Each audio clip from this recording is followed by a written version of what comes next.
मुझे क्यों निकाला, मेरा क्या कसूर है। सेम ऐसे ही अल्फाज पहले काफी वायरल गए थे, लेकिन इस बार ये अल्फाज बोले गए हैं पाकिस्तान क्रिकेट टीम के जो सीनियर मैनेजर थे, जिन्होंने पहली बार ये सीनियर मैनेजर का ओहदा क्रिएट किया और टीम के साथ गए वहाब रियाज साहब की जानब से। उन्होंने बोला मेरा क्या कसूर है।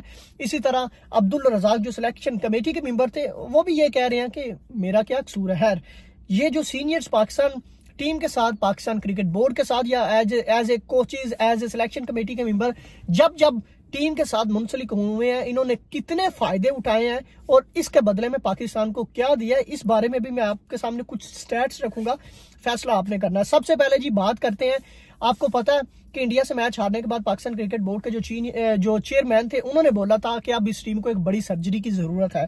खैर, अब वो नौबत आन चुकी है, सर्जरी का जिसे कहते हैं ना आगाज हो चुका है।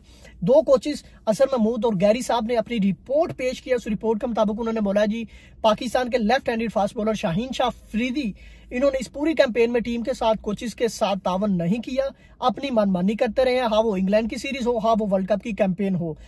खैर, दूसरा जी मैं आपको ये भी बताता चलूं, बातें बड़ी पोशीदा रखी गई हैं जो फैंस हैं उनसे, क्योंकि फैंस बहुत सपोर्ट करते हैं ना इन सीनियर्स को। हाँ वो बाबर आजम हो, हाँ वो मोहम्मद रिजवान हो, हाँ वो शाहीन शाह अफरीदी हो, यही पाकिस्तान के स्टार है। आपको कुछ याद दिलाता चलूं, बल्कि बताता चलूं कि डैलस में 2 पाकिस्तानी सीनियर्स के दरमियान अच्छी खासी तलख कलामी हुई थी। ठीक है, ये टीम वर्ल्ड कप खेलने गई हुई है और वहां पे अब वहाब रियाज साहब कह रहे हैं कि मेरा क्या कसूर है। भाई आप सीनियर मैनेजर है, मैनेजर का मुझे ये बताएं ये क्या काम है। एक मंसूर राणा साहब मैनेजर थे, दूसरे आप मैनेजर थे, चूंकि आप तो सीनियर है, आपने वहां पे क्या रिस्पॉन्सिबिलिटी दिखाई है। अगर शाहीन शाह अफरीदी ने वहां पे रूल ऑफ लॉ को फॉलो नहीं किया तो आपका हक बनता था कि वहां पे आप शाहीन को शट अप कॉल देते। भाई आप कौन है, ठीक है आप खत्म करें, शाहीन को आप टिकट दें, आप वापस भेजें पाकिस्तान, भाई हमें नहीं जरूरत। ठीक है, आपने वैसा नहीं किया।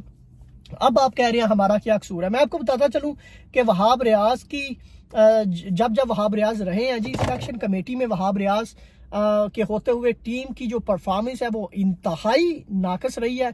इसी तरह मैं आपको जो अभी रज़ाक साहब कह रहे हैं ना कि मेरा क्या कसूर है, मैं आपको बताता चलूं, रज़ाक साहब ये जो यार जितने भी सीनियर्स हैं ना, आप बिलीव करें, ये जो जितने सीनियर्स हैं ये पाकिस्तान की खातिर नहीं सोचते।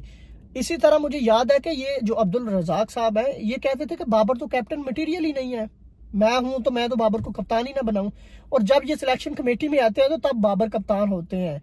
तो आप देख लें कि जब ये टीवी पे होते हैं तब कुछ और होते हैं, जब टीम के साथ होते हैं या सिलेक्शन कमेटी के साथ होते हैं तो तब इनका फेस क्या होता है। ये सारी बात भाई पैसे की गेम है, ये सिर्फ और सिर्फ पैसा चाहते हैं। हाँ वो अब्दुल रज़ाक हो, हाँ वो आपके वहाब रियाज साहब हो, या आपके इंजमामुल हक हो। अभी इंजमाम साहब टीवी पे बैठ के बड़ी बातें कर रहे हैं। इंजमाम साहब को के बारे में भी मैं आपको बताता चलूं कि आपको पता है कि जब पाकिस्तान टीम की नाकिस कारकर्दगी पाकिस्तान टीम ने दिखाई थी, जब इंजमाम साहब थे चीफ सिलेक्टर, तो साया कारपोरेशन वाला एक मामला सामने आया था, तो तब इंजमाम साहब ने भी रिजाइन दे दिया था, आपको याद होगा। और ये वही इंजमाम साहब है जिन्होंने बोला था कि भाई मुझे इतने पैसे चाहिए, यानी पैसे अच्छे हाथ से बटोरते हैं, अच्छे हाथ से पैसे लेते हैं, लेकिन पैसे के बदले में पाकिस्तान को क्या देते हैं, ये सब कुछ सारी रिपोर्ट्स आपके सामने है।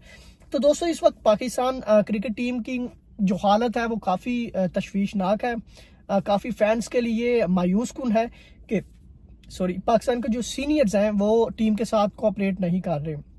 हाँ वो बाबर आजम हो, मैं आपको बताता चलूं कि बाबर आजम भी कोई दूध के धुले हुए नहीं है। शाहीन शाह अफरीदी गिल्टी है, ठीक है, लेकिन बाबर आजम भी दूध के धुले हुए नहीं है। अब पाकिस्तान क्रिकेट बोर्ड को क्या करना है कि पाकिस्तान क्रिकेट बोर्ड को इन सबको मद्देनजर रखते हुए जिसने भी गलती की है ना सिर्फ उसका तयन करना बल्कि उसको सजा देनी है, उसकी क्रिकेट बैन करनी है कुछ देर के लिए, उस पर एक बड़ी $1 मिलियन की पेनल्टी लगानी चाहिए। ये जो मिलियंस कमा रहे हैं ना, ये भी यहीं से कमा रहे हैं, और अगर इन पे $1 मिलियन की पेनल्टी लगती है तो इन पे कम से कम ये इतना एक हर्जाना होना चाहिए कि जो आने वाली जनरेशन है या जो यंगस्टर्स आ रहे हैं इनमें इतनी हिम्मत ना हो कि कल को पाकिस्तान की जानब से ये जाकर इस तरह की एक्टिविटीज में इन्वॉल्व हो। तो दोस्तों इस पर आपकी क्या राय है?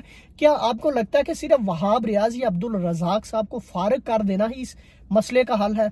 क्या आपको लगता है कि इनकी अगर ये भी गिल्टी हैं, वहाब रियाज साहब अगर अब्दुल रज़ाक साहब ये गिल्टी हैं, तो इन पे भी बाकायदा तौर पर कार्रवाई होनी चाहिए और इनको भी हर जाना, पाकिस्तान क्रिकेट बोर्ड की जानब से हर जाने का नोटिफिकेशन जाना चाहिए कि भाई आपने बोर्ड के साथ, आपने पाकिस्तान के साथ, आपने पाकिस्तानी अवाम के साथ ये काम किया है। और दूसरा रही बात शाहीन शाह अफरीदी की, अगर शाहीन शाह अफरीदी इन्वॉल्व है इस एक्टिविटीज में तो पाकिस्तान क्रिकेट बोर्ड को एक बड़ा स्टांस लेना होगा, क्योंकि ये कोई सेल्फ गेम नहीं है, ये कोई इंडिविजुअल गेम नहीं थी, ये पाकिस्तान के लिए आपने खेलना था। आप पाकिस्तान के एम्बेसडर्स हैं और आप पाकिस्तान की जानब से 50-50, 60-60 लाख तनख्वाहें लेते हैं और आप पाकिस्तान के लिए कोई एहसान नहीं करते। अगर आपने पाकिस्तान को दाव पे लगाया, आपने अपने इंडिविजुअल फायदे के लिए, आपने अपनी इंडिविजुअल अना के लिए मुल्की मफाद को नुकसान पहुंचाया, तो कम अज कम आप पे भी कुछ ना कुछ तो आपका भी हक बनता है कि आप पे भी कुछ पेनल्टी या जुर्माने लगाए जाएं। तो दोस्तों, आपकी क्या राय है? आप कमेंट्स की सूरत में लाजमी बताइएगा। क्या आपको लगता है कि सिर्फ ये जो इनको फारग कर देना है ये वाहिद मसले का हल है? क्योंकि इससे पहले भी आपको याद है, मैंने आपको इंजमामुल हक की मिसाल इसलिए दी है कि इंजमामुल हक ने रिजाइन दे दिया था, उसके बाद क्या हुआ? कुछ नहीं हुआ। अब वहाब रियाज साहब अगर गिल्टी हैं, अगर अब्दुल रजाक साहब गिल्टी हैं, या शाहीन शाह अफरीदी गिल्टी हैं, या बाबर आजम या जो भी इसमें गिल्टी है, उन पे बाकायदा तौर पर कार्रवाई होनी चाहिए, उनको हरजाना का नोटिफिकेशन देना चाहिए और उन पे जिसे कहते हैं ना कुछ मुद्दत के लिए क्रिकेट यानी पाकिस्तान से खेलने के लिए की पाबंदी भी लगानी चाहिए। दोस्तों, इस पर आपकी क्या राय है?